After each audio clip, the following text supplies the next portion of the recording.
Let's do this. The Cult of Hockey podcast by the faithful and for the faithful. I'm David Staples of the Edmonton Journal, and I'm here today with Bruce McCurdy. Hey, Bruce. Hey, David. Looks to me like you're somewhere else today with me rather than Yes, here. I'm in destinations unknown in British Columbia. Actually, Vernon. Beautiful. Yeah, Vernon. Looks nice. Yeah, I it's got all the hockey scribes are taking off for the summer. You gone for the duration then? no, I'm back next week. Back in Alberta tomorrow, actually. Yeah, Just taking my daughter out. She's going to work in Vancouver for the summer, so dropping her off there and coming home now. right on. Yeah, Bruce, not a lot going on with the Oilers, but we're finding stuff to write about that catches our interest, and we're going to go through some of the things that have done so. We'll look at, and in things we're going to write about upcoming. We'll look at Stu Skinner, and an interesting fact about Stu Skinner, which might surprise some people, in that he, when it comes to, if there was a best on best tournament right now between the nations of the world, Stu Skinner would be in the running to be Team Canada on Team Canada as a goalie. There's just no doubt about it. He'd be in that debate, and we'll talk about why that is. We'll talk about the Oilers' interesting first and second half splits in recent years, and we'll dig into that. We'll dig into their they've been ranked. The Oilers' prospect pool was ranked by a Calgary prospect service. We'll talk about that. We'll talk about Jay Woodcroft's popularity on the Edmonton Oilers, and we will talk about the core 12 and how stable that is right now in the Oilers, and we will also talk about the Bouchard and McLeod contracts. And since that's top of mind for most fans, let's just get to that right off the top, Bruce. The only Bouchard and McLeod are obviously two key players. They're both in the core 12 for the Oilers. The core 12 on a team is the top forwards on the top two lines, plus the third line center, generally speaking, the top four defensemen, and the top goalie. And in the salary cap era, these players are absolutely critical because to winning a Stanley Cup. If you don't have a strong core 12, you're just not going to win the Stanley Cup. Mm-hmm. And both McLeod as the third line center and Bouchard as second pairing D or even first pairing D, they're core 12 for sure. Yes. The only thing I'd say about, I don't have a lot to say, but I'll make my one quick point before you, because you just wrote a post about this, so you can get into it in detail. Mm-hmm. I think that Bouchard may get a little bit more than Oiler fans think, mm-hmm. and hope that he will get. I think it's going to start. The rumors that I'm hearing, Stauffer and Rishaug both have said, I think, something with starting with a 4. And I think Kurt Levens of the Cult of mm-hmm. Hockey, if I'm not mistaken, also might have said something similar. I can't recall exactly what Kurt's rumor was. I'll look that up. But I think the key is that amount of money. The reason you're paying that is on a 2-year deal. Mm-hmm. And you really want to sign Evan Bouchard on a 2-year deal. You really want to sign him. And I don't know why he would actually necessarily sign a 2-year deal. But if the overall cap hit for the 2 years is higher than people expect, it's because you're paying for that second year. Oh, yeah. And the reason is Bouchard it's not crazy talk. Mm-hmm. You can to think of Evan Bouchard averaging a point a game this year on that power play. He could get a point a game this season. I don't think that would be surprising at all, given how strong an offensive player he is and how superb that power play is and is going to be this coming year. So you don't want to pay for a defenseman who's got a point a game after this season, because that's a lot more money. So the question for me would be, why would Bouchard sign a 2-year deal? Well, because the second year is more than the first, because it's guaranteed money. What happens if he signs a 1-year deal and he comes out and he plays like he did for the first 40 games of last season? Yeah. That doesn't necessarily make his case. How it's generally done these days is that when you do get a multi-year bridge deal, that you set the standard for the qualifying offer that must come at the end of it with the amount that's on the second year's salary. So you can sign a contract that's 4 million in the first year and 6 million in the second year. And even though the AAV would be 5 million, that would actually be a $6 million qualifying offer. Now, I'm not saying those are the figures I'm just using round numbers, so that's easy. Anyway, the 40-60 that I just used is actually the limit. They can't say 1 million in the first year and 9 million in the second year. The second year's salary can be 50% more than the first, but no more, because I wanted to keep those qualifying offers under control. There was a few ridiculous ones, like I think Alex DeBrincat, that wound up with a $9 million qualifying offer off a $6 million AAV or something. And so they fiddled with that a little bit with the last CBA.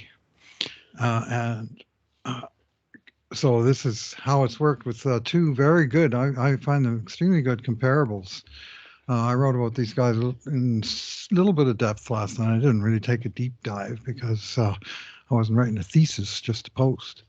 But Bowen Byram of Colorado Avalanche, who just finished his entry-level contract, and he finished it a year early because they promoted him to the NHL when he was 19, former 4th overall draft pick, and K'Andre Miller of New York Rangers, who was picked a little later than Bouchard in the same first round of the 2018 draft. And Miller, he was 2 years out of the NHL, and he broke in basically in 2020, and he just became a regular right away, and he averaged 20 minutes a night for all 3 of his seasons. So I think K'Andre Miller is, the Oilers can make a case that Bouchard hasn't quite reached that level yet. And K'Andre Miller signed a 2-year deal with an average of 3.872 million. We're really getting down to the significant digits now in some of these contracts.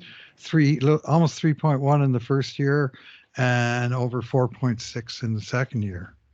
And you know what? Almost the same thing happened with Bowen Byram.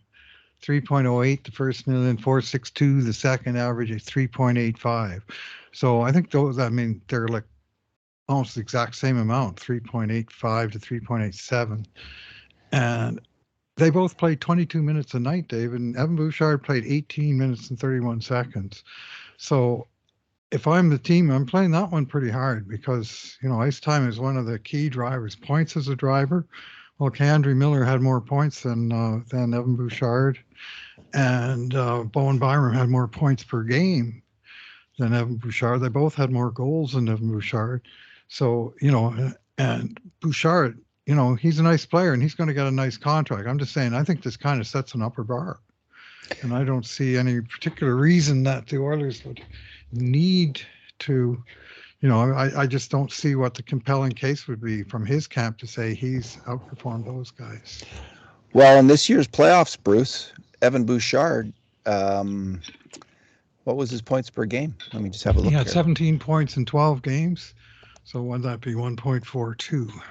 Well, there's one argument. Mm-hmm. And if you extrapolate his from the time he took over on the power play, to including the playoffs, he's a point a game player. 36 points in 33 games from the day of the Ekholm trade, and that's all good. To me, though, the platform season is just that. It's a season. You don't just say, well, this part of it, he was so good that we're going to assume he's going to be that player for the rest of his life and pay him accordingly. His whole season has to be considered, and he was down, and then he came back pretty good with Broberg on the third pairing, and then when Ekholm came and Barry went away, it was lights out the rest of the way. So he's made a case for himself, but it's not like a full, strong 82 game, I'm here and I'm top 4, and he's still working on that. So pay him, but don't go crazy. I agree. I think you answered the question of why. So what you predict in your post today is that he'll average $3.75 million. Predict is strong, but that's a ballpark. Sure, it's a ballpark. But that's your ballpark. So you're and I hope you're right. I just think if you're Bouchard's camp, you might if they say if that's the owner's bargaining position, and it's $3 million for the first year, you might say, okay, we'll take $3 million for the year and go from there. Just take a 1-year deal at 3. Well, that's that's the other way they can play it. I said we'll I take guess it the would be a first little of those higher than 3 2 years. probably if it was a 1-year deal. Probably about 3.2, 3.3, maybe something like that, just on a 1-year deal. Um, I'd offer him the same. Well, I'm not the GM and I'm not a negotiator, but I'm thinking a fair starting point would be to say, we'll offer you this on a 1-year deal, or this will be the exact same money, will be the 40/60 component of a 2-year deal. So we'll give you a 50% raise in the second year if you take it. sure. I'm not a GM or a negotiator either. Mm. What I don't know about negotiation is almost everything. So, Well, yeah, I come from a I'm just, union family, David, so I've there you heard go. heard a thing or two over the All years. right, all right, all right. Here I am dealing with Jimmy Hoffa. We found you, Jimmy. Yeah. Uh, okay, Bruce, Ryan McLeod. Mm. Let's hear your case. What do you think he's going Yeah. to get? Yeah. Well, I'm hearing like 3 years, 2 million. I think Stauffer was probably floating that and probably getting it from somewhere. I mean, 3 years would be nice at a nice controllable cost. He did have, I think, a positive year. I think he's had a positive year every 2 years since he's been drafted. I think he's been a growth player for Oilers, and he's going to keep growing for a while. But again, don't go crazy. I mean, this is a guy who, his statistics last year, which is what an arbitration case will be based on, will be his statistics, his points, his ice time, first and second most important things. And they look at some of the ancillary stats like, hits and takeaways and stuff, but I understand they don't put a whole lot of stock in it. And Hart Levine of Puckpedia, he was on Stauffer's show, I guess, yesterday. I heard it today after I'd written my post, but he was saying that uh, for McLeod, I mean, he only played 55, 57 games, and his stats weren't that great. He's good. He's coming on, but what do you give him in the meantime? Like, these are the years, the RFA years are the years that are the value ones for the club. And there's talk like that he was really good in the playoffs and he should have played against Eichel. I'm going to suggest that on that line, the success of that line had the least amount to do with Ryan McLeod in the playoffs and the most amount to do with Derek Ryan and Warren Foegele, who played just superb defensive hockey, really smart hockey, and near air free hockey. And McLeod in our own system, we tracked him making a number of errors and was far more erratic than either of those two players. So I think he was good in the playoffs, but he wasn't the driver of the success of that line, the defensive success of that line, or the shot shares on that line. I think it's Ryan and Foegele. So here's what my own thought about McLeod is, again, term. I'd like to see term, and the more term, the better. And the reason I think that is the Oilers need him to develop into a truly successful third line center, which he's yet to be. I'm going to argue he wasn't that in the playoffs. He was good. He was okay, but they need. So if he's constantly fighting for contracts, he's constantly fighting for points, scoring more points, because that's how you get paid in the NHL. If they can sign him to a 3-year deal, he'll have 2 years where he doesn't have to worry about points. All he has to worry about is Edmonton's need at third line to have a center who can play against tough competition and get the job done.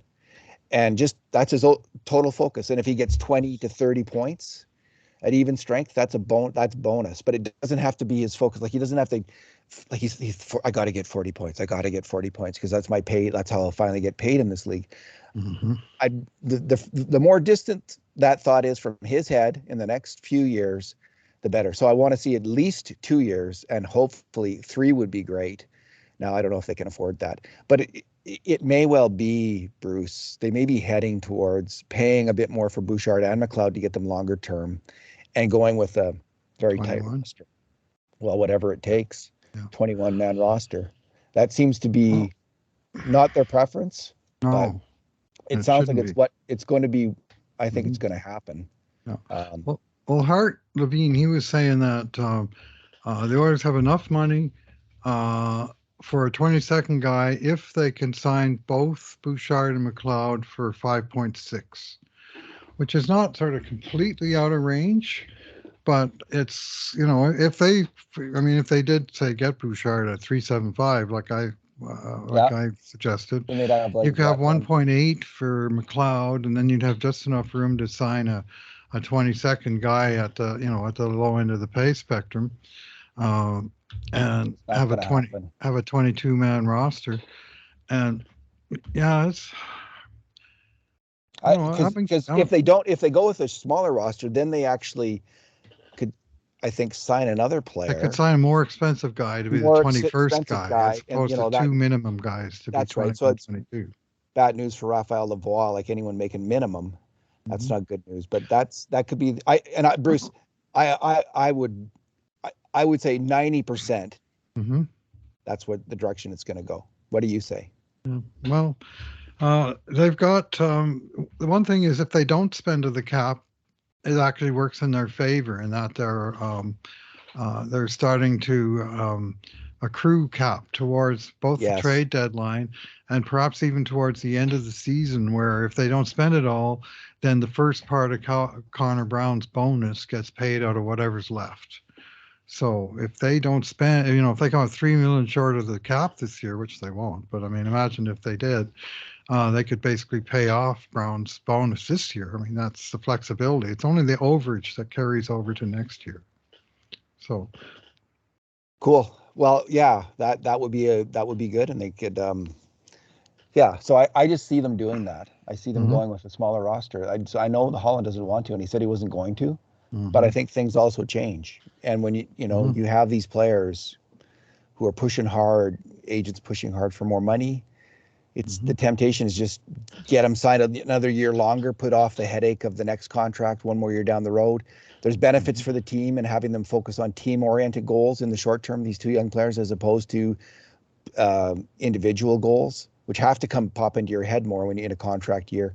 So I would like them to on one more year each, like McLeod at 3 and Bouchard at 2. That'd work. And if they pay McLeod a little bit more to get him on 3, that works for me. Well, we're going to assume he keeps going. I mean, this year, he had 11 goals, 12 assists, plus 4 in 57 games. I mean, 20 of the points were at even strength. Like he was, he was he did play a bit on both special teams, but didn't score a lot there. And that second power play unit, of course, basically never scored.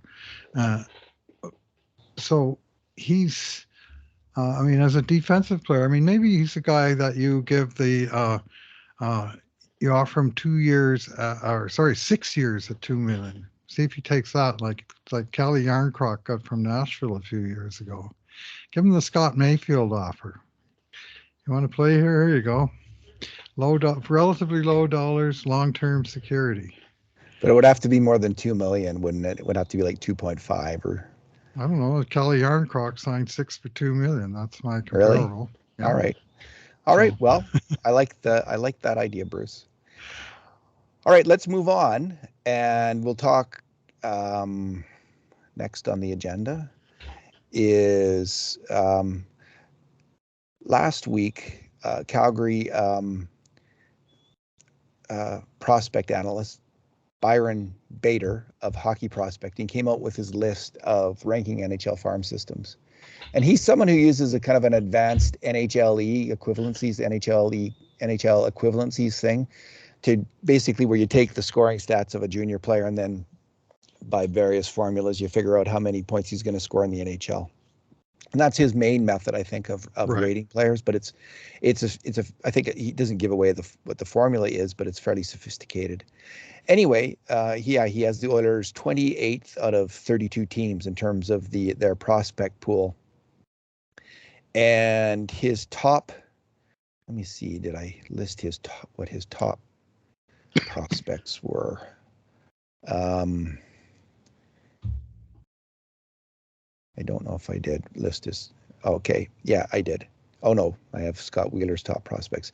Anyway, Bruce, this is not that big a surprise.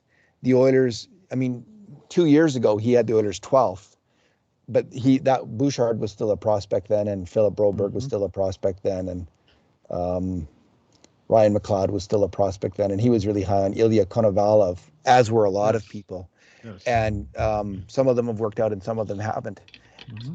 Generally speaking, when we looked at like what Scott Wheeler and Corey Pronman are rating the Oilers, and where the Oilers seem to be ranked right now somewhere between about, I don't know, 20, 24, 25, and 28. That's the lowest that they've been. And that's what caught my eye, was just how low that was.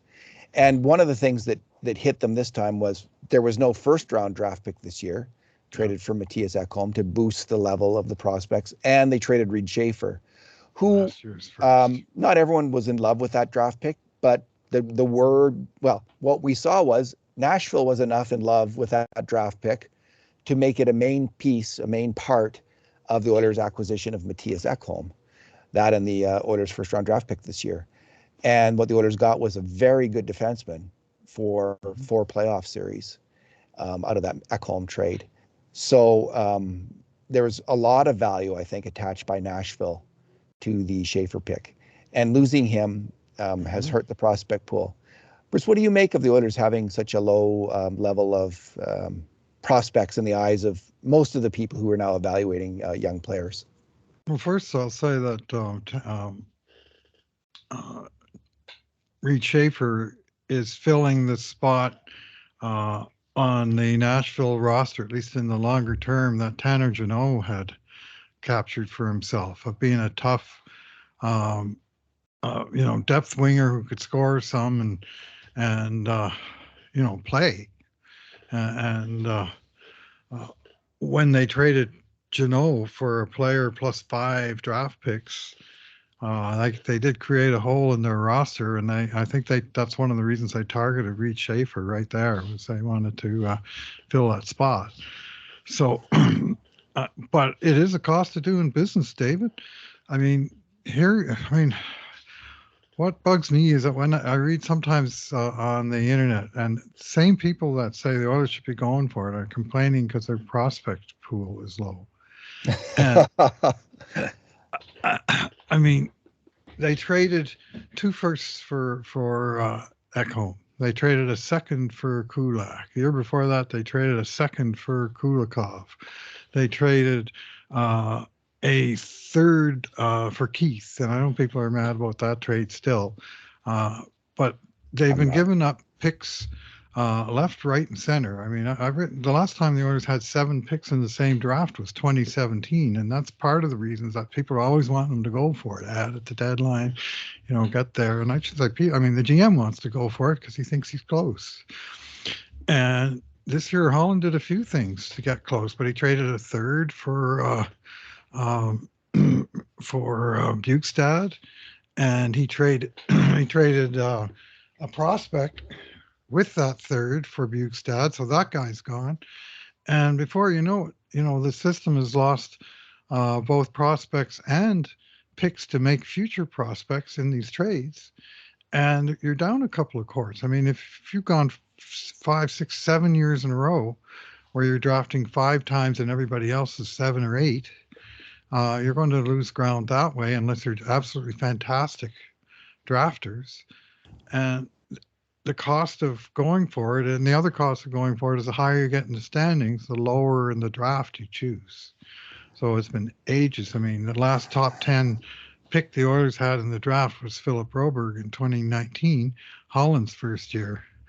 Well, that was in the 2010s. I think he was the 9th top 10 pick the Oilers had had. It was only the Yamamoto year they picked outside of the top 10. And since 2020, no picks in the top 10. Since 2021, no picks in the top 20. And it's, when you're saying 23 and under, where are all these hot shot prospects supposed to come from when you're trading the picks that they could have been for immediate help? I found Bader's list of the top 5 Oilers picks right now. And I was incorrect. He does include both Philip Broberg and Dylan Holloway in his list. Okay. He considers As it them should. still to be prospect category. So Okay. his prospects are Carter Savoy, Philip Broberg, Raphael Lavoie, Dylan Holloway, and Xavier Bargault. That's his top 5. Carter Savoy first, eh?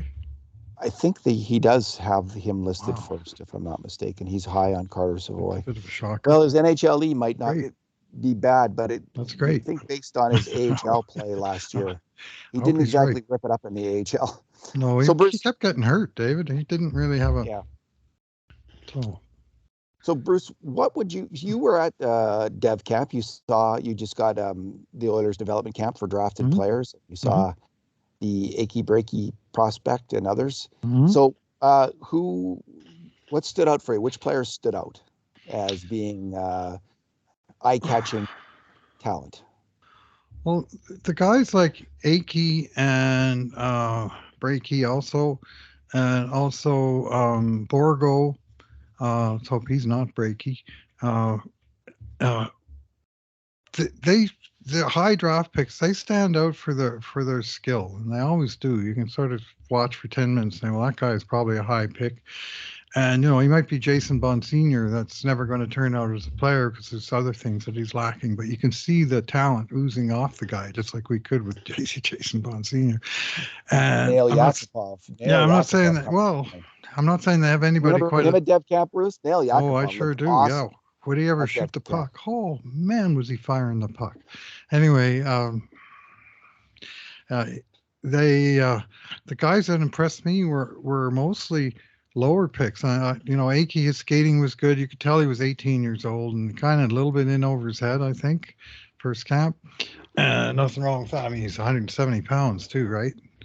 So some of these fellows that were out there were like 24 years old and stuff, and so that's fairly common for your top 10 draft pick. You'll probably shine at your first camp, and otherwise, usually the first one's a bit of a learning experience. But the guys that were back at their second or third camp, and I'm talking about the D-man Max Wanner, who has come a long way, and since last time I saw him, and I mean his skating, David looks strong, and his He looked ability. good before. His ability to command the puck while he's skating looks strong. Like he's transitioning with his skating from backwards to lateral to forward, and he's got the puck the whole time, and he's controlling it, and he's looking up and not having to see where the puck's going. And just some of those sort of mannerisms say that looks like a real pro defenseman. And then you think, well, he's 19 years old yet, and just about to turn pro, and that's a pretty promising player for a seventh round draft pick, taken 212 overall or something in the over 200 club, and he had I guess that was during the COVID year. That's right. He only played 17 games that year when he was drafted. 4 points. It was a weird year. Yeah. And looks like the Oilers got like a second round talent. Mm-hmm. Maybe better than that. With a seventh round pick. I mean, he seems like he's big. He can skate. He can move the puck, and he's mean. He can shoot, and he can what else pass, do you want? And he's got a lot of the elements. I mean, honestly, he's I don't want to say quite. He reminds me of a young Steve Smith, but he's kind of trending in that direction. That was a sixth round draft choice in 1981. That took a while. And boy, I was going to say, did he have an impact? And people are immediately going to jump to the wrong conclusion. Steve Smith. Poor Steve Smith. He was an outstanding player. Outstanding. He helped Edmonton win 3 Stanley Cups, and he was a strong player for those teams. Anyway, so I mean, I didn't see the toughness, but it wasn't a situation for toughness, except for in Toronto, where some scrub tried to kill their top prospect with an open ice hit. You don't want to see that. So, yeah, the guy got carried off on a stretcher. I know. I saw the hit, and it Oh was man, what what are a you hit. doing? Who are you, Kirill Tulipov? Anyway, oh man, just crazy. So, anyways, back to Max Wanner. He impressed me with his. I mean, I was seeing mostly the 3-on-3 games, and so that is, and it was half ice, and 3-on-3 is a little unstructured at the best of times, and became more so as the work. Like they played 7 10-minute games. They had four little teams with sort of one round of substitutions each, and they were going pretty hard and half ice, but intense on the puck. And then gradually it started to wear down a bit. But Wanner impressed me. Up front, Matvey Petrov. Whew, uh, me likey. That's a player. Uh, he's got swagger. Start with that. The goal scorer is swagger. He expects to score. He's pissed off at himself when he doesn't. He celebrates hard when he does, and it doesn't matter if it's a little inter squad game or whatever. He wants to score. He likes the puck on his stick. He likes to dangle it. He's a to me, clearly, even in 3-on-3, I'm thinking I can see why he likes to play left wing, right hand shot, playing left wing, because of his ability to drift into the middle and on the forehand, fire, from an improved shooting angle on his forehand near the middle of the ice, and his ability to sort of stick handle and shift his shooting angle to get the puck by the D man. Mind you, the D man is uh, Joe Shilbotnik, right? But he's uh, but one time he might be Bo Akey, who's good at that, and he's still looking good. Whoever he's lined up against, and sometimes you just see NHL translatable skills where no matter who the defenseman is, if the guy is capable of handling the puck in this way and snapping off a shot like that and picking the top corner, he's going to find success. Because no defenseman can get into where he was operating from. So anyway, he showed plenty and good passer too. He's more of a passer than a shooter, and he said that he wanted to. And the Oilers asked him to become more of a passer this past season. So he went from 40 goals back down to 27. But his assists soared all the way up. He had 66 assists in 65 games. So his points total went up, even though his goals dropped. He became more of a playmaker. And there was a couple times there that he passed off. And I thought, geez, I wish he would have shot there. And I think he's like naturally a shooter, but he's also a shooter with playmaking skills. And sixth round pick, 6'2", right shot. He's There's bigger lots to than like Borgo. there. He's bigger than Xavier. They were taken the same year, Mm-hmm. and Borgo is about 5 months older. But they had very similar points per game in their final junior seasons, and Petrov is bigger. And we'll see how this plays out. Good. And you also like Tyler Tullio. Yes, I like Tyler Tullio, and the guys that I liked are guys that aren't going to make much of an impact on rankings like the one you wrote about. Yeah, because they're lower down. They haven't really made an impact at any level yet. Yet I think there's some good bets in there. Like I'm not going to say that all of Petrov and Wanner and Tullio are going to make the NHL. yeah. But I'd be surprised if none of them made the NHL, and they were all picked like way down in the 6th, 7th rounds. I guess was it the 4th that they got Tullio, or end of the 4th, 126th overall. I mean, you don't expect a whole lot there, and yet that guy, I've basically been impressed with him since I drafted him, and when I get to see him, he's a gamer, and he is which will make some people wince, but he gets in there, and I overheard one of the Oiler Brain Trust dropped the name of Brendan Gallagher when wow, that's high praise. That's high praise. Yeah, like it was such a mismatch, Dave. And again, he could have been playing against Joe Shilobotnik again. But there was one play where there was they were playing half ice. So there was one side boards where the end of the ice was, and the other side was the blue line where the spare players and coaches were hanging out. And the puck went to the end board side. So it was a full-on board battle of Tullio against a big, well-meaning defenseman. And Tullio just owned it took him about 5 seconds to come away with it, but he owned control the entire time. The way he used his body to get between the guy and the puck, the way he held it in his skates and held it there until the right moment to kick it out to himself. It's like he's been there before and he knows exactly what he's doing along the boards. And he was doing the same kind of things in the slot. And yeah, and 3-on-3, you don't see a lot, but I saw, a decent shot that flat out beat. I don't think it was Ken Dryden in the net, though, but it was, Maybe it was Dave Dryden. Anyway, he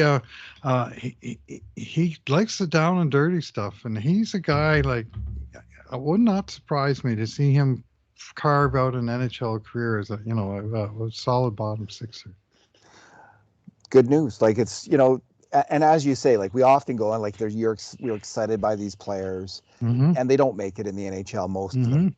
But these guys have all. Tullio started to make a mark in the AHL last year.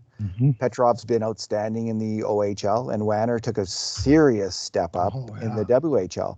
So this is good news for the Oilers. And you're right, like this would not necessarily affect the rankings. It wouldn't show up there. Well, Pronman and Wheeler and these guys, like they are pretty thorough. Like they do have takes on all these players. Like they know, but there's only so much one person can do in terms of having knowledge of every player. And the focus is going to be on the ones drafted a bit higher, obviously, I think so. But Bruce, we were after one of these dev camps, we were really high on Michael Kesselring. And speaking in similar terms about Kesselring. Well, Michael Kesselring played his first NHL games this year. Yeah, now we don't know if he's going to stick there in Arizona, but he's in the running for an NHL job. This was another guy. I think he was a 6th round, 6th, or was he 7th too? And he managed to work his way up. And when we saw him, he looked like a really smart, competitive hockey player with some skill and tremendous size. And so, we're seeing some of the same qualities in some of these other players. You did this. Well, Tullio's got skill. He's, and he's got decent vision. Like I like some of his passing choices and just general work ethic, like he was there to play and win battles. You know what? He reminded me of, we'll do our, not quite mandatory 1980 sports reference here. Of a guy I saw play with the Medicine Hat Tigers in the middle 1980s. I went to a game in must have been Red Deer, and a guy named Rob DeMaio caught my eye. Oh yeah, and he was just a worker bee, and he got his points. Like I'm looking at him now, and he had 70 points in 70 games in his draft year, which is not like super fantastic scoring or anything, but you could just see it's like he was everything on the team. Penalty killer and grinder, fighter, I think, just sort of did it all. And I thought, that guy, like, I think he might have a career there. And he was a 6th round draft pick that year, and he wound up playing, I just called his page up, 894 NHL games.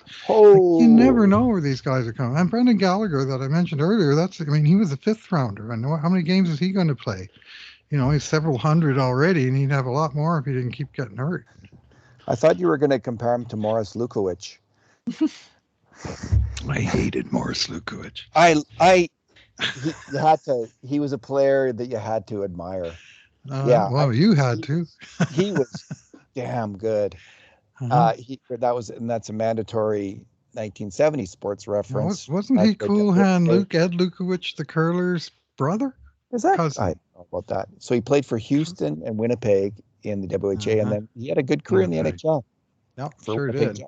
43 goals one year for the Winnipeg Jets in the NHL. Okay, Bruce, moving on. You wrote a post about the Oilers in the Tippett, kind of in the Holland era, having relatively crappy first half of seasons and much, much better second half of seasons, Oof. culminating this past year when each quarter, I think, they just shot up dramatically in terms of their success. Yeah, 500 in the first quarter, 500 points percentage, and then 881 in the fourth quarter points percentage. That's pretty impressive in that fourth quarter. 500, 595, 650, 881. Like measurable improvement for the first three quarters, and then completely berserk after, which the Ekholm trade happened after game 61, which is where I marked the fourth quarter starting. Yeah. 2021 is, the NHL doesn't make it easy with their prime number of home games for each team. Anyway, 881, 18-2-1 with Ekholm in the lineup, and just insane on the goal differential. On the they were coming on gangbusters, and there was a reason people had high expectations entering the playoffs, because other than Boston, who'd done it all year long, Edmonton in the second half was as good as anybody in the league, and they were continuing to get better. That the team improved right at midseason when they called up Vincent Desharnais. They improved again at the deadline when they acquired both Ekholm and Bugstad, and moved out Jesse Puljujärvi and Tyson Barrie, and arguably upgraded at both forward and defense, and also through those exchanges created enough cap room to pay a 22nd forward and to be able to keep both Janmark and Ryan on the team, which they couldn't do at the beginning of the year. They didn't have enough cap space. So there was a little bit of cap sorcery pulled off there by Ken Holland in the at the deadline that somehow squeezed all these pieces just barely under the limit. And it's possible to not admire the moves that Holland made, or the guys that he chose to pick up to improve the team. But I thought there was some pretty fine motor control being exhibited over the available cap dollars there. There was some pretty strong work done in that department. And so he improved the team during the season is the uptake. And the same case can be made really for other seasons. I mean, last year they brought in, well, first of all, they called up Jay Woodcroft and Dave Manson halfway through the year. They signed Evander Kane partway through the year. And all of a sudden now they got a newer, stronger, better team. And it showed in the results. Every year, 4 out of 4 years, Holland's teams have done way better in the second half than the first. And just forget about quarters, just halves. First year, 537 to 650. They were ranked 23rd in the NHL at the halfway point, and they wound up in 12th. In 2021, this was the year with the least movement, where they had the silo of 4 divisions where players weren't crossing the border easily and stuff. They went from 607 to 679 in the second half, and they raised their overall league rank from 14th to 11th. 2021's Woodcroft's first year, they went from 573, 16th in the league at halfway, to 695, third best team in the league in the second half, 11th overall. And then this past year, 549, they were in 20th spot after 41 games, 20th spot. And then the last 41, they were second overall at 780, just behind Boston. Wound up 6th overall with a 665, basically 2 points out of every 3 points percentage. Like that's, I mean, every year, that's demonstrable, big time improvement within the season. And after 4 years in a row of that, I'm not sure you can say it's an accident. And the question is how they continue this in the playoffs. And my particular answer for that is they've got to become a much more solid defensive team. It's time. It's got to happen. Yep. And if it doesn't happen, they're not going to win the Stanley Cup. Yes, and it can happen. I think it could have happened this year with just a bit more commitment from the players on defense, and also a better defensive system, which we've talked about in the past. I think the goal for next year, the Oilers should be trying to shave 50 goals against in the regular season. This would take them, they gave up 3.1 goals per game. That would take them to 2.5 goals per game.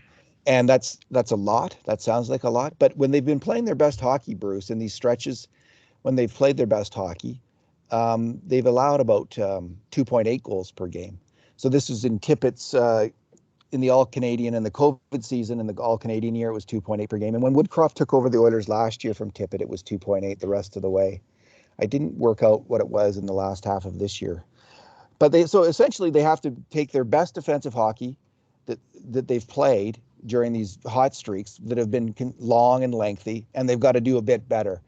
Bruce, that is achievable. They can do this. Mm-hmm. They have the players to do this. They've got to come up with a checking line who they can play, and we've talked about this already, a checking line who they can play against top competition. At the end of periods, after penalties, when they really need to hold the lead, they need to have a line they can send out there. And they've got the players. Between Ryan and Janmark and McLeod and Fogle, they have 4 players, I believe, who all have the defensive smarts, attitude. Now McLeod's I think is actually the weakest link, and he's got to step up the most. And the most is asked of the center on a checking line. So but they've got the players. They've got to get a better defensive system. They can't ask the centers to be the main defenders 20-30% of the time in front of the goalie. They've got to have a system that keeps their defenseman in the zone, at least one defenseman, one NHL defenseman at all times in front of the net, no matter what. That's the rule, and you never break it. And that's what Vegas did, and it really, really worked against the Edmonton Oilers. So, and then the goaltending has to improve a bit, and I think it can. I think Jack Campbell will be better this year. I'll be surprised, and I think Stuart Skinner is going to be better. I think they're both going to be better. So I think they can shave 50 goals, and I think that should be job one, mission. That's mission one. If they do that, if they allow 2.5 goals per game, this team's going to win a lot of games, and they're going to win in the playoffs. Yeah, I mean, they've come close. They've been beaten by the Stanley Cup champions the last 2 years, and some would say they took a step back this year by only going 2 rounds instead of 3. But when the number 2 seed when the West meets the number 1 seed in one playoff round, while they got 3 and 4 are playing on the other side, and I have questions, but they did play the number 1 seed and they couldn't beat them. They came close, but they couldn't beat them. There's any number of factors, but one factor is I think Vegas did have a better system than Edmonton, and I think that was a big factor. Vegas got some bounces. Edmonton didn't get some bounces. Or, you could say there's calls. The way those suspensions got handled was pretty sus, as the kids would say.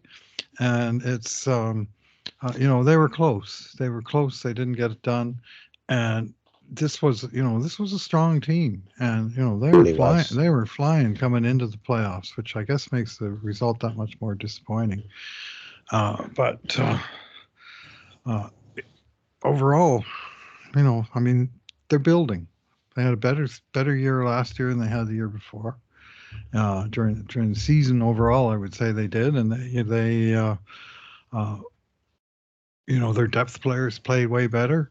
Their top guys continued to fill the net. They led the NHL in goals. David Oilers led the NHL in goals, and they led by 24 goals over the second place team.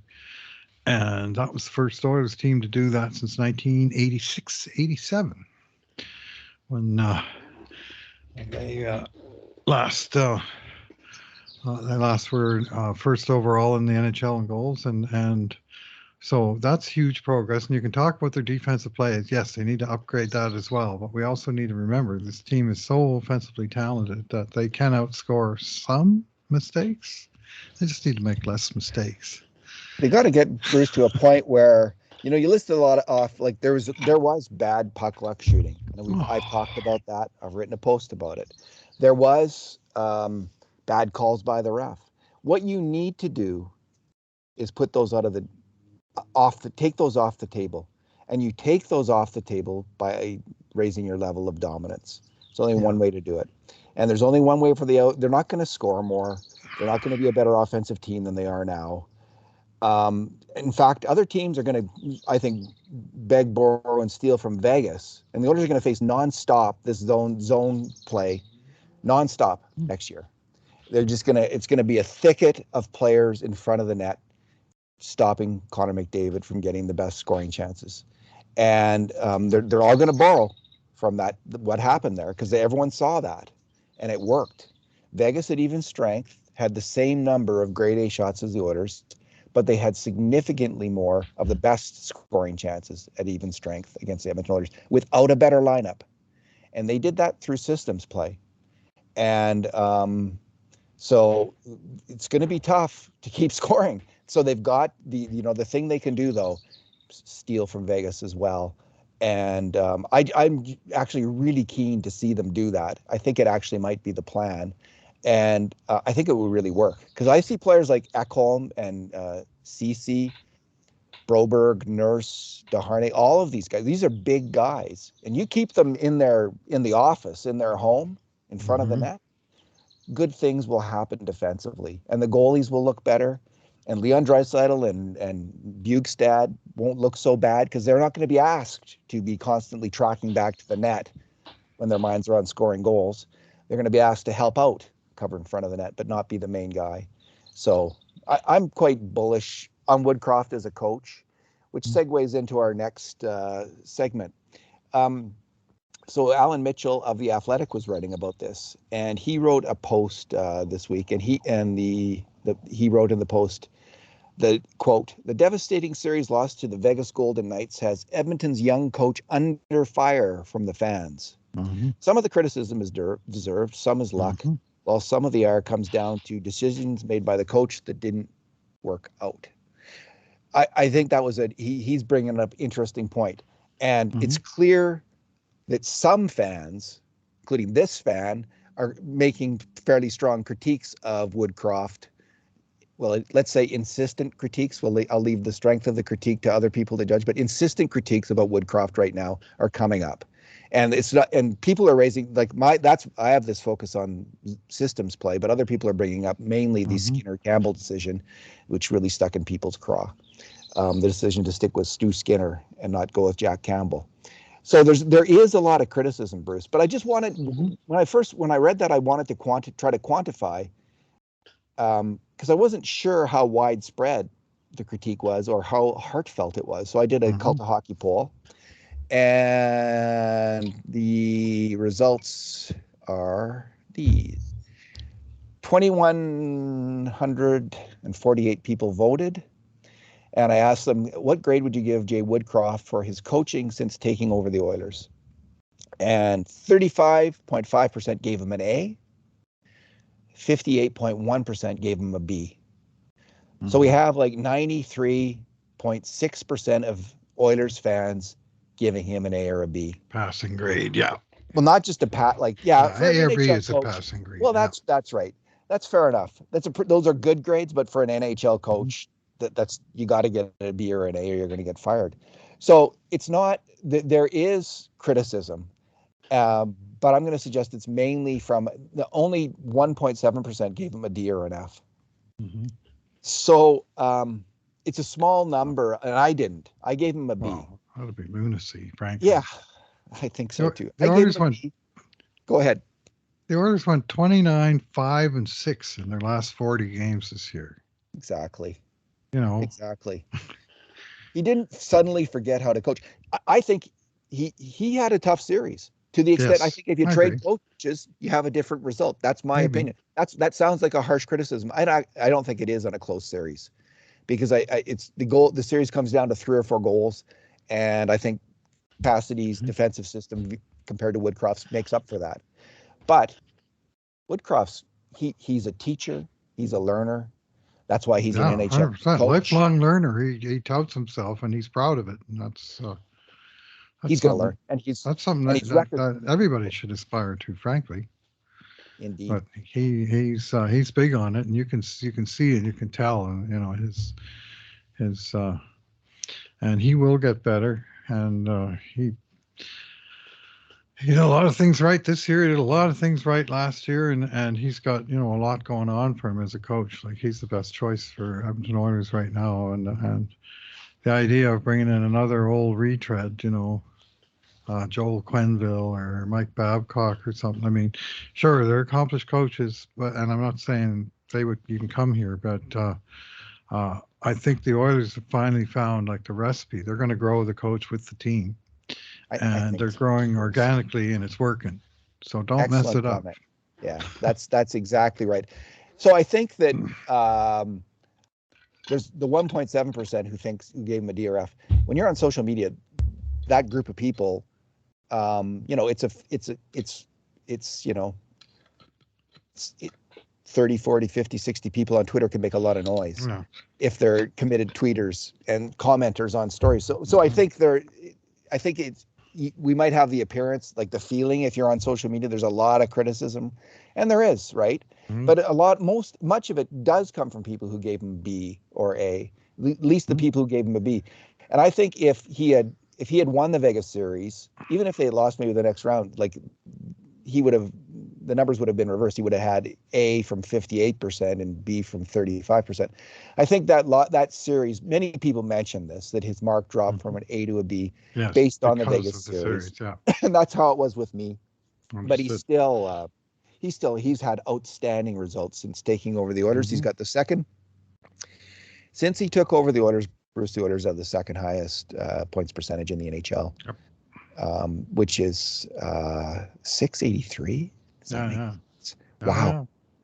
that's that's really good. They were 26, 9 and 3 under him last year, and then this year they were 665. So they've had two great second halves and one so-so first half with Woodcroft. So I like what you say about the coach growing organically with the team, and it is all these people are going through a learning experience, mhm, and they're figuring it out. And you see Jay Woodcroft figure things out as you watch his coaching moves.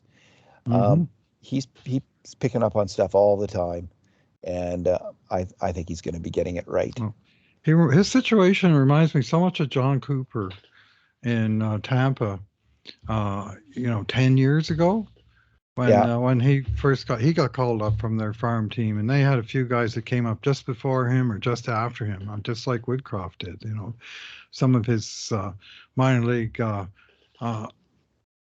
players beat him to the NHL, and some others came up just after he did, and a couple I think were even on the same flight as him and Manson. I think Broberg and Nima Lina were both on that flight when he came up, and so I mean players like that he taught in the minor leagues, and then of course in his case, which even Cooper didn't have the prior experience with the main players when they were young, 18, 20, 23 years old, guys like McDavid, Draisaitl, Nurse, uh, Nuge, really uh, the young core of the team that's now the leadership core of the team 8 years later. But Woodcroft was involved in teaching and shaping their games from an early day as well. So his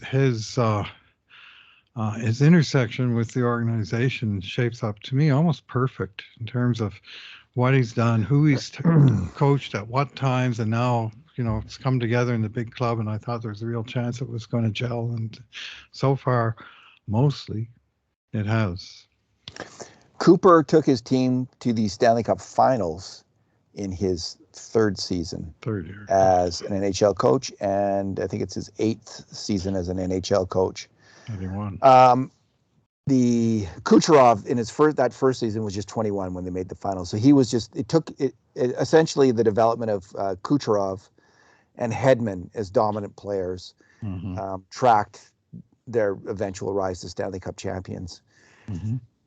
So, Bruce, one of the players the Oilers are going to be needing to play well if they're going to win a Stanley Cup in the next year or two is Stuart Skinner.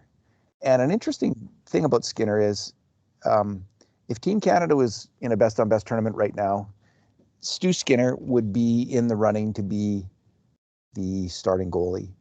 And I did a kind of a back of the envelope survey of just looking at basic things like games played, save percentage, goals against average, and then I compared goals against to expected goals against for a plus minus, and I ranked each of those things for NHL goalies. And Stuart Skinner finished 13th in that ranking for NHL goalies.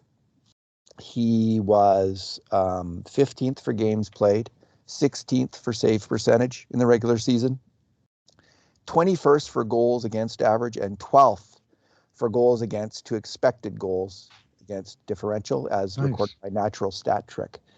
The goalies who beat him were Ilya Sorokin, Connor Hellebuck, Linus Ullmark, Jake Ottinger, Jussi Saros, Igor Shesterkin. Those are the top 6. The next are Philip Gustafsson, Alex Gorgiev, Andrei Vasilevsky, Ilya Samsonov, Jeremy Swayman, and Vitek Vanacek.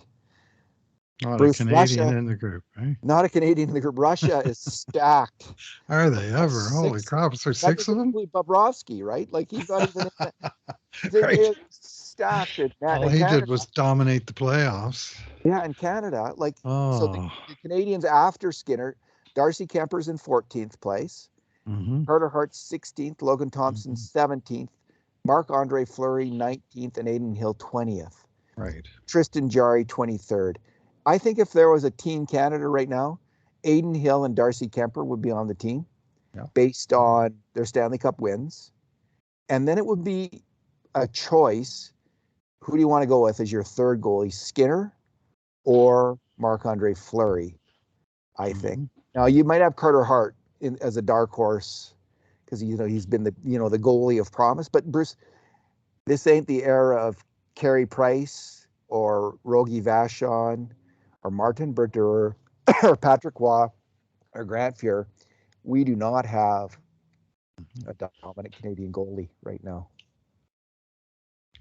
Yeah, well, I don't have goal saves above expected. I'm on a NHL page, but the other ones, Skinner's 4th in games played. He is for 3rd. Canadian goalies now? Yeah. Is this just for Canadian goalies? Okay. For Canadian goalies. Yeah. And he's 3rd in goals against average and 3rd in save percentage, like 915, 915, 914, a virtual tie there. And frankly, it's not that impressive of a list, David. No, it isn't. Canadian goalies. There's only 16 of them that played 25 games last year. So that's your standard backup plays about that. And that's where I set my filter. But I mean, there's only a quarter of the goalies in the league then even are Canadian, almost based on that. What do you think's going on? I guess I have I don't know why we're not developing the very top goalies anymore. But I think, there's some promising goalies on this list. Kemper and Hart. Logan Thompson, 17th. I don't know much about him, honestly. But Aiden Hill played some pretty solid hockey. I think it would be Aiden Hill would be the starter because he won the cup. And he did okay. So she did very okay. Yeah, exactly. So I think Aiden Hill would have to start, but he came from nowhere. Yeah, no, that's right. Now maybe he'll come from nowhere and be Team Canada's goalie, the next time this comes around. But it's the one position where Canada's really fallen off. So I'm going to play what if with you, David. What if last summer when the Oilers were needing another goalie because they just heard Mike Smith was hurt, and they said, well, we got this young guy Skinner. We think he's going to be good, but he's not going to be able to carry the load. Let's go and find a goalie on the market who's got a year left in his contract. And let's trade it. Oh, I know. Let's trade a 4th round pick for this guy, Aiden Hill, who's got a year to run on his contract. Bring him in, and he and Skinner. Can you just imagine, what an enormous difference for both the present and the future? Well, now you're sounding like the 1.7%, Bruce. No, this is one move, David. One move. Like it's all it takes to throw the thing right off the rails or win it. And won it for Vegas. That they went out and traded a 4th round pick for a number, their organizational number 4 goalie. I think Hill was. Yeah. He was behind Logan Thompson and Laurent Brossoit, and he was behind Robin Lehner on the, the bigger scheme of things until Lehner went out. And all he did, the number 4, was win the Stanley Cup. Yeah, and reminds me of the old saying, Gene made a machine. Joe made it go. Art let a fart. Blew Uh-huh. the thing apart. One bad move and boom. All right. Yeah. Yeah, fair enough.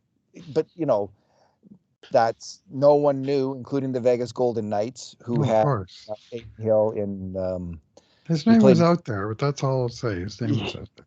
So last year for the San Mhm. Jose Sharks, he had a 906 goal save percentage. He played in 25 games and he had a 266 goals against average. Sheesh, with the Sharks. That's pretty good.